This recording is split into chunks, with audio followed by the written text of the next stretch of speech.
Hey guys, নমস্কাৰ মই দেৱাশ্ৰী মোৰ চেনেল কালাৰ্ছ অফ লাইফলৈ সকলোকে ৱেলকাম জনাইছোঁ আৰু আজিৰ ব্লগলৈ পুনৰবাৰ স্বাগতম জনাইছোঁ মই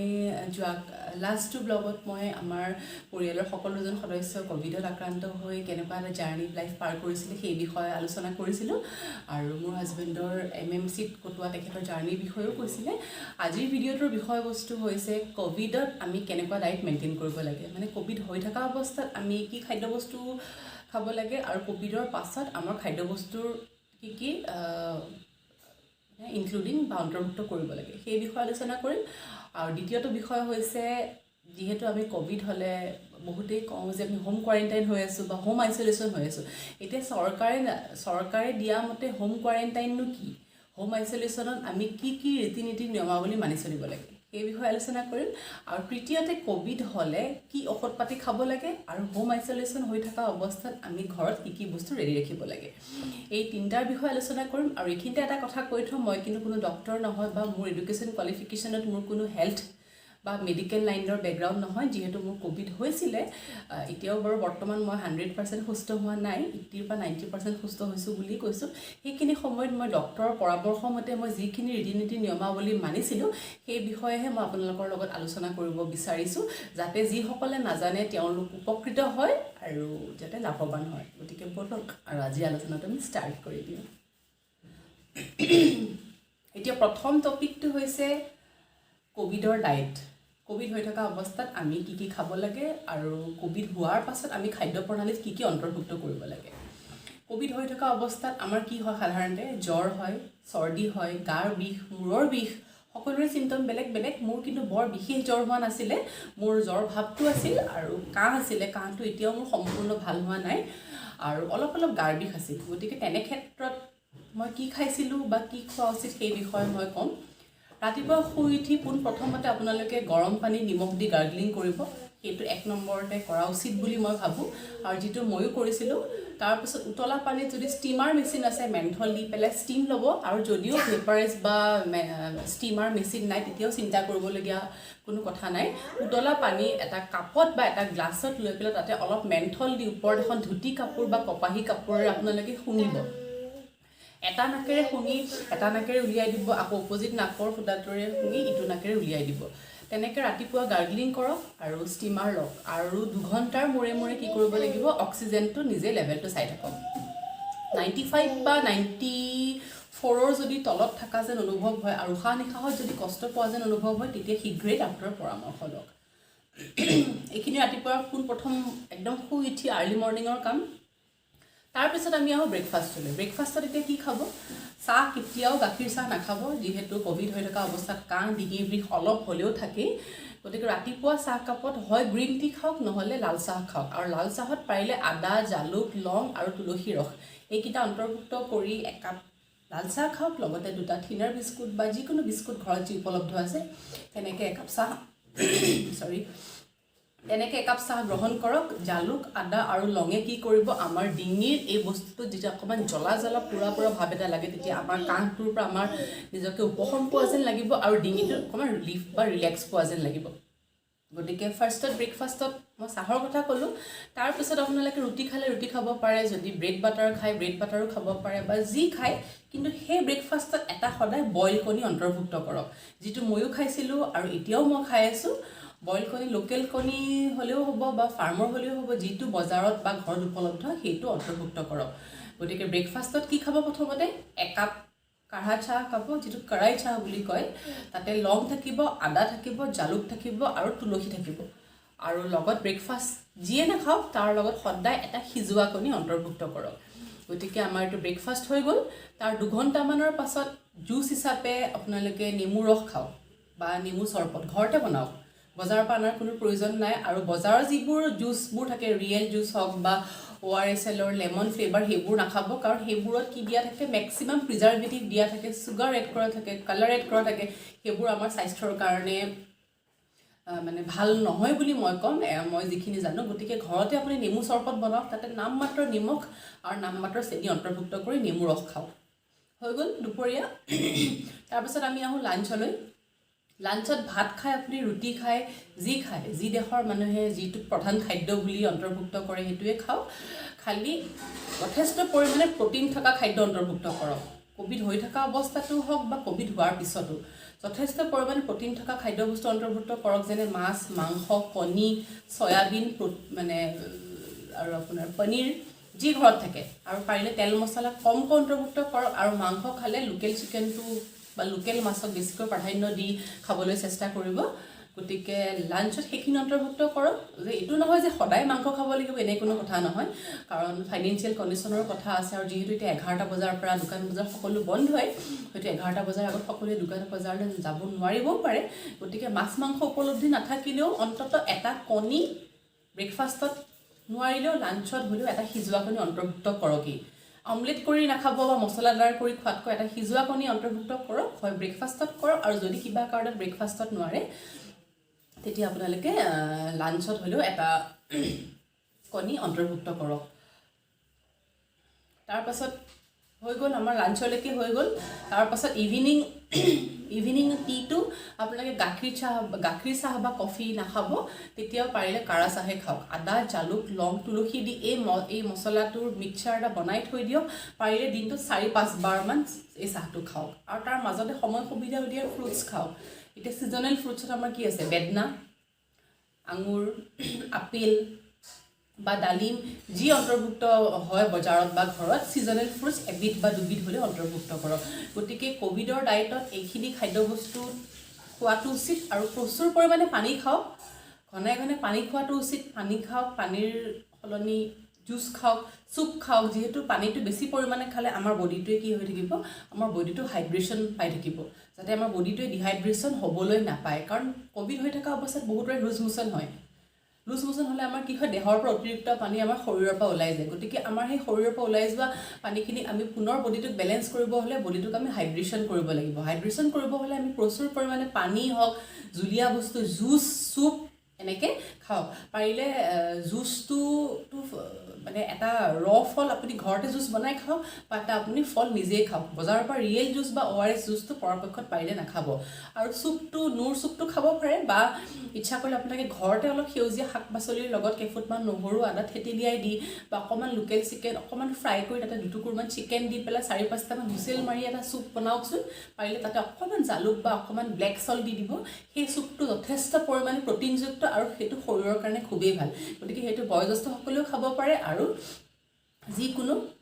লোকে খাব পাৰে। আৰু জালুকটো বা জলকীয়াটো অকণমান কম পৰিমাণে দিলে শিশুকো খুৱাব পাৰি। গতিকে সেই চুপটো অন্তৰ্ভুক্ত কৰক, জুচ অন্তৰ্ভুক্ত কৰক, আৰু যিমান পাৰে প্ৰচুৰ পৰিমাণে পানী খাওক। আৰু ভিটামিন চি অন্তৰ্ভুক্ত কৰিব হ'লে প্ৰত্যেক সাজতেই ভাততে হওক, ৰুটিতে হওক বা যিয়ে নহওক, নেমু অন্তৰ্ভুক্ত কৰক। নেমু, আমলখি যিমান পাৰে প্ৰচুৰ পৰিমাণে সিমান খাওক। আৰু ফলাহাৰৰ ভিতৰত মৌচুমীটো অন্তৰ্ভুক্ত কৰক। মৌচুমীটো মই খাই আছোঁ, কিন্তু আজি 2-4 দিনমান ধৰি খাব পৰা নাই, যিহেতু 11টা বজাতে দোকান বজাৰ বন্ধ হৈ যোৱাৰ কাৰণে অকণমান অসুবিধা হৈছে। গতিকে মই দিনে এটাকৈ নেমু খাইছোঁ। ৰাতিপুৱা ব্ৰেকফাষ্টত নাই খোৱা বাৰু, লাঞ্চত মই 2 টুকুৰ নেমু খাওঁ, আৰু ডিনাৰত মই 2 টুকুৰ নেমু খাওঁ। মানে মই দিনে এটাকৈ নেমু খাইছোঁ। আৰু মেডিচিনৰ ভিতৰত লিমচিটোতো খাইছোঁ। লিমচিটোতো ভিটামিন চিটো পোৱাই যায়। আৰু পাৰিলে মৌচুমী জুচ খাওক, গোটা মৌচুমীটো কামুৰি পেলাই খাওক। গতিকে খাদ্যবস্তুত এইখিনি অন্তৰ্ভুক্ত কৰক। ভিটামিন চি থাকিলে প্ৰচুৰ পৰিমাণে পানী খাওক, জুলীয়া বস্তু খাওক, জুচ খাওক, চুপ খাওক, আৰু প্ৰ'টিনজাতীয় খাদ্য যেনে মাছ, মাংস, কণী, চয়াবিন, পনীৰ যিটো উপলব্ধ থাকে ঘৰত, বা যিটো আপোনালোকৰ সুবিধাজনকভাৱে উপলব্ধ কৰিব পাৰে, সেইকেইটা খাদ্য অন্তৰ্ভুক্ত কৰক। এতিয়া আমি দ্বিতীয় টপিকলৈ আলোচনা কৰিব আহিছোঁ। ক'ভিড হৈ থকা অৱস্থাত আমি ঔষধ কি খাব লাগিব, বা যদি হোম কোৱাৰেণ্টাইন হৈ থাকোঁ তেনে ক্ষেত্ৰত আমি ঘৰত কি বস্তু ৰাখিব লাগিব। এতিয়া আমি সেই বিষয়ে আলোচনা কৰিম। আপোনালোকে ভিডিঅ'টো কণ্টিনিউ কৰি থাকক। আমি দ্বিতীয় টপিকলৈ আহিম। দ্বিতীয় টপিকত হৈছে ক'ভিড হ'লে হোম আইচলেশ্যন বা হোম কোৱাৰেণ্টাইন যদি আমি হৈ থাকোঁ, তেনে ক্ষেত্ৰত আমি ঘৰতে পাবলৈ কি বস্তু ৰাখিব লাগিব আৰু ঔষধ পাতি কি খাব লাগিব। কাৰণ যদি এজন পেচেণ্ট যদি হস্পিটেলত থাকে, তেখেতে ডক্টৰ হওক, নাৰ্ছ হওক বা চিকিৎসকৰ পৰামৰ্শৰ তত্ত্বাৱধানত থাকিব গতিকে তেওঁলোকৰ কিবা সমস্যা হ'লেই তেওঁলোকক ডক্টৰ নাৰ্ছে কি কৰিব চোৱা চিতা কৰিব কিন্তু এগৰাকী কোভিড পেচেণ্ট যদি ঘৰত থাকে তেনে ক্ষেত্ৰত তেখেতেতো ইমাৰ্জেঞ্চি বা ঘপকৈ ডক্টৰ এজনক নাপাব যদিও ফোনত বা হোৱাটছএপত পায় কিন্তু ফিজিকেলিতো নাপাব গতিকে তেনে ক্ষেত্ৰত তেখেতে ঘৰত কি ৰাখিব লাগিব বা মই কি ৰাখিছিলোঁ সেইখিনি ক'ব বিচাৰিছোঁ পোনপ্ৰথমতে এডাল থাৰ্মোমিটাৰ ৰাখক যদি জ্বৰটো কম বেছি হৈ থাকে আপুনি টেম্পাৰেচাৰটো চেক কৰক 2 নম্বৰত এটা অক্সিমিটাৰ ৰাখক যাতে আপুনি 2 ঘণ্টা বা 3 ঘণ্টাৰ মূৰে মূৰে আপুনি নিজৰ অক্সিজেন লেভেলটো জুখি থাকে আৰু 95 বা 95তকৈ যদি আপোনাৰ অক্সিজেন লেভেলটো তলত আহে বা উশাহ নিশাহত যদি অকণমান অসুবিধা পোৱা যেন অনুভৱ হয় তেতিয়া শীঘ্ৰেই ডক্টৰৰ পৰামৰ্শ লওক 1 নম্বৰতে থাৰ্মোমিটাৰ ক'লো 2 নম্বৰতে অক্সিমিটাৰ ক'লো 3 নম্বৰতে ৰাখিব লাগিব মেডিচিন এতিয়া মেডিচিন কোনটো কেনেকৈ খাব লাগিব তাতো নিয়মাৱলী আছে যদি আপোনাৰ জ্বৰ 100 ডিগ্ৰী বা 100 ডিগ্ৰীৰ ওপৰ হয় তেতিয়া আপুনি পেৰাচিটামল 650 এটা খাওক আৰু পাৰিলে সেই মেডিচিনটো ঘৰত ৰাখাৰ প্ৰয়োজন আৰু এজিথ্ৰমাইচিন 500 মেডিচিনটো দিনে এটাকৈ 5 দিন খাওক আৰু পাৰিলে অকণমান ষ্টকত সৰহীয়াকৈ আনিও থওক পিছে পাৰে প্ৰয়োজনো হ'ব পাৰে আৰু কফ চিৰাপ এটা ভাল কফ চিৰাপ আনি থওক যদিহে আপোনাৰ কাহটো থাকে কাৰণ কাহটো চবৰে চিমটমত নাথাকিবও পাৰে কিছুমানৰ নাথাকে কিছুমানৰ কম পৰিমাণে থাকে কিছুমানৰ বেছি পৰিমাণে থাকে গতিকে কফ চিৰাপটো এটা নিজৰ মতে বাছনি কৰি আনি থওক আৰু ভিটামিনৰ ভিতৰত ভিটামিন চি লিংচিটো আনি থওক চিৱেবল হয় সেইটো মানে আমাৰ চকলেটৰ নিচিনা আমি মুখত লৈ চুপি থাকিব পাৰোঁ সেই লিংচিটো দিনত 3 বাৰকৈ খাওক এবাৰ আফটাৰ ব্ৰেকফাষ্ট এবাৰ আফটাৰ লাঞ্চ আৰু এবাৰ আফটাৰ ডিনাৰ আৰু ভিটামিন D3টো আনি থওক সেইটো উইকলি এদিনকৈ খাওক যদি এইটো উইকত মানডে খায় নেক্সট উইকতো মানডে খাব পিছৰ উইকতো মানডে খাব উইকলি এদিন ভিটামিন ডিটো খাবলৈ আনি থওক আৰু মাল্টিভিটামিনৰ ভিতৰত জিংকোভিটটো আনি থওক জিংকোভিটটো মাল্টিভিটামিনছ হয় মাল্টি মিনাৰেলছ আৰু এণ্টি অক্সিডেণ্টো হয় আৰু কি আনিব সেইকেইটাই vitamin C vitamin D multivitamin যিটো জিংকোভিট আৰু জ্বৰৰ কাৰণে পেৰাচিটামল 650 আৰু এজিথ্ৰমাইচিন 500টো দিনে এটাকৈ 5টা খাবই আৰু মাল্টিভিটামিন জিংকোভিটটো আফটাৰ মিল যিকোনো মিলত আপুনি দিনে এটাকৈ খাওক জিংকোভিটটো আৰু ভিটামিন চিটো দিনে 3টাকৈ খাওক আৰু ভিটামিন ডিটো উইকলি এটাকৈ খাওক এইখিনি মেডিচিন কণ্টিনিউ কৰি থাকক আৰু জ্বৰ যদি কমি যায় বা তেনেকৈ ধৰক জ্বৰ চৰ্দি কাহৰ যদি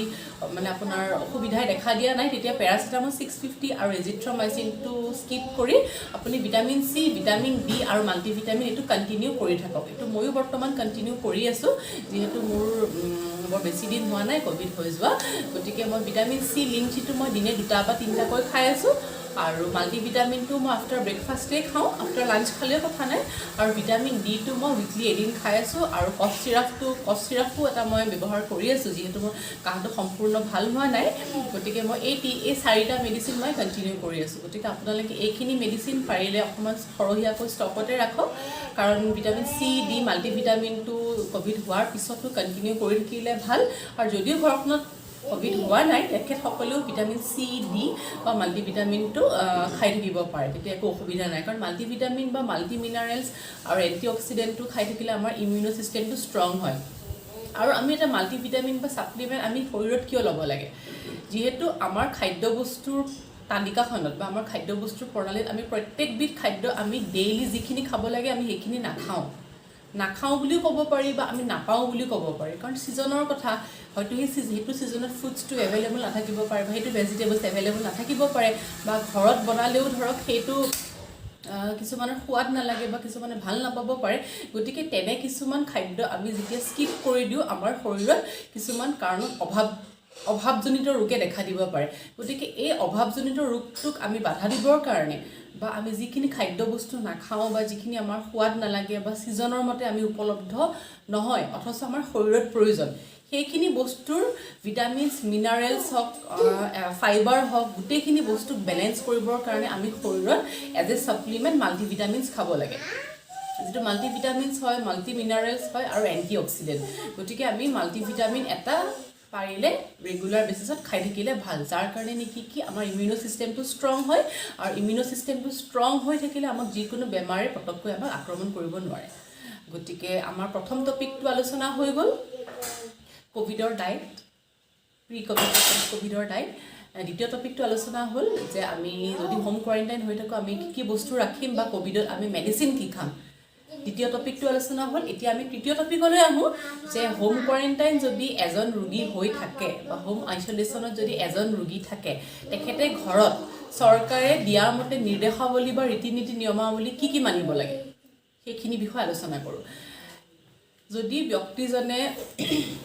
ভাবে কি মোৰ বেছি চিমটমছ নাই, মোৰ বেছি অসুবিধা নাই, মোৰ বাচ্চা ঘৰত সৰু বা মই পৰিয়াল এৰিব নোৱাৰোঁ, তেনে কিছুমান অসুবিধাৰ কাৰণে মই হস্পিটেলাইজ নহওঁ, ঘৰতে মই থাকিম, তেনে ক্ষেত্ৰত এজন ক'ভিড ৰোগীয়ে বা এজন ক'ভিড পেচেণ্টে এডাল থাৰ্মোমিটাৰ, এটা অক্সিমিটাৰটো ৰাখিব লাগিবই,